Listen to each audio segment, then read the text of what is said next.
You wanted a mission on a strange new world? Looks like you got one. What's going on, y'all? It's Liam Crowley with Screen Rant here at New York Comic Con, and I'm now joined with the team behind Strange New Worlds. Guys, thanks so much for being here. Thanks for having us. Thank you. Congratulations on season 4. Ethan, if you want to grab your mic too. Jesus. Before I forget to remind you later. Ethan. What's up? How we doing? Season 4 coming out pretty soon. We're deep into the depths of Strange New Worlds, this chapter in the Star Trek franchise. And I love to ask this question to anyone who's been involved in this show for quite some time. When you first get into a new franchise, especially something like Star Trek, there can be some times where you just want to do what you're told, do exactly what's on the page, follow instructions. That being said, now that you guys have had time to play in this universe for a little bit, are there any creative risks you felt comfortable taking in Season 4 that you might have been a little bit more averse to when you first joined the project? I think creatively, I don't know, our writers give us so much room to sort of show off the growth of our characters. And I think some creative liberties that, I can't speak for everyone, but some that I've taken is just really Uhura, making sure that Uhura stands in her decisions. I think we've seen a lot of growth and confidence from her, and I think really pushing it and getting into her more playful side, her more inquisitive side, especially in season 3 is the one that just came out. Yes, it is. Thank you so much. We have a lot of seasons in my brain, but season 3 we see her really stand on her own beliefs and her own ideas and her intelligence in a way that I think is a real liberty. Melissa? Yeah, I'd say, from season 1, like, I got to play a sword-fighting knight in space, so from the beginning, they have given me everything I could have wanted in a role, and I feel like we've been taking risks from the start. So for me, I've already forgotten what the question was, but season 4 is just fantastic. It's just an extension of that, but we've really gotten to do everything. We've sang in space. I've danced, not as much as Ethan danced in season 3, but I danced in season 2 for the musical. Yep. But we've done it all. So for season 4, it's just I want to say the sky's the limit, but that sounds incorrect because space is the limit. There you go. Yeah, I'd say we'll talk about it after. Yeah. But yeah, so there you go, Ethan. Now you have to. Oh, it's I thought I haven't. No. You threw it back. All right. Was it creative liberties? Was that a question? Creative liberties sounds like you're taking, like... Just want you to realize this is what it's like, Amber. Yes. The kittens in a We're in sack the middle on of a filming boat. season 5. Like, our heads are in a lot of places right now. I would say creative risks, things about your character that, maybe don't exist on the page, that as you get to know your character a little bit better, you want to push the envelope a little bit and take more ownership. And in season 4, yeah, we had a great director. That's all been announced, the names of the directors, isn't it?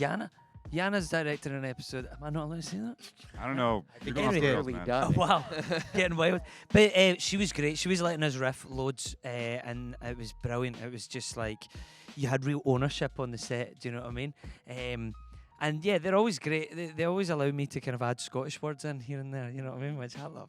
Yeah, and we've also always had that since the beginning, I Yeah, feel, where it's yeah. just like... Scottish words. We've always had Scottish words, and then Scotty showed up.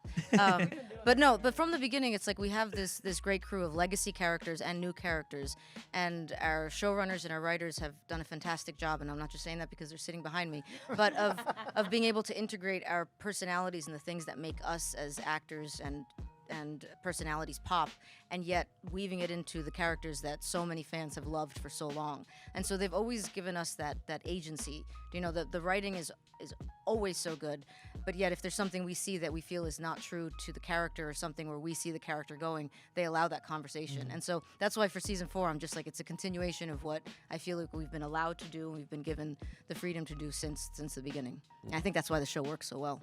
Well said. Ethan? Yeah, I mean, I think Spock's a little bit different. He's very much on rails in many ways. Like, extemporizing as Spock is really challenging. But yet you do it. You might not realize it, but you do. But you do. I follow the rules. But yet I'm not getting fired like Martin over here. Spoiler! No one's getting fired. Today. We love Martin. That's very much. Love Martin. Got to tell me that a couple of times so a day. no, I don't know that there's a lot of opportunities. It's funny. I have very vivid memories of the very first week of filming with Akiva, who directed our first episode, and telling me I was in a room with a scanner, And I was like, where do I point this? And you were like, here, here. It was like very specific, and I followed those rules ever since. I don't screw around with the rules, and I don't think Spock does either. But yeah, I've also heard Jonathan Frakes describe Brent Spiner's performance as Data, and he's like painting with a very small brush and a small painting, but you can create a lot of detail. And so I try to do that, I guess. But the rules have been established by someone else, so I got to follow those rules. Very well said. Henry and Akiva, to throw it back to you guys, season 3 had a lot of humor. I think that's fair to say. Fans were responding on social and saying there was some humor, there was some dancing. What can we expect for the tone of season 4? Are we still going to continue on kind of a more humorous end, or are we going to blend some genres here? Well, first off, I would say that humor has always been a presence on Star Trek, but it is not the only thing that we do. I mean, there's horror, there is adventure, there is drama. What we try to do is do 10 different movies that feel each like Star Trek. Each one is a version of Star Trek that existed before, and that we are expressing in some interesting, surprising new way that you haven't seen yet. The thing I will say about season 4 is it's in line with what we have done with the previous seasons, in the sense that we look at this like this could be our last season, so we treat it that way. What's something that we want to try to do that they have never done before? What is something that we want to try to do a version of that they have done before, but never in this way? So that's what we do in season 4.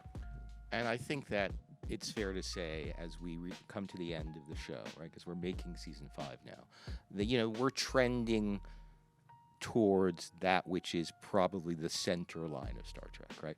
We're trending now, and beginning with season 4 and through season 5, to a much more singular sci-fi action-adventure emotional storytelling. And, the outliers are getting less and less as we kind of focus on saying goodbye to each other and the fans. You said treat each season like it's your final season, but we know we're in the middle of production on season 5 right now.